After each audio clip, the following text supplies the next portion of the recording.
अस्सलाम वालेकुम नाजरीन। ख्वाजा आसिफ साहब का ये दावा है कि वो बहुत ज़्यादा एग्रेसिव हैं और नून लीग के वो खिलाड़ी हैं जो हमेशा फ्रंट फुट पे खेलते हैं, लेकिन पीटीआई और जेयूआई के लोगों ने कौमी असम्बली के इजलास में उन्हें तिगनी का नाच नचा दिया है। वो तकरीर कर रहे थे, उनको तकरीर नहीं करने दी गई और सियालकोट में जो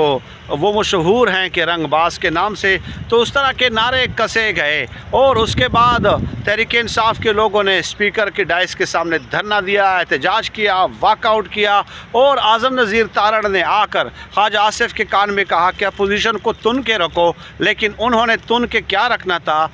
तकारीर कर कर के, हुल्लड़बाजी कर कर के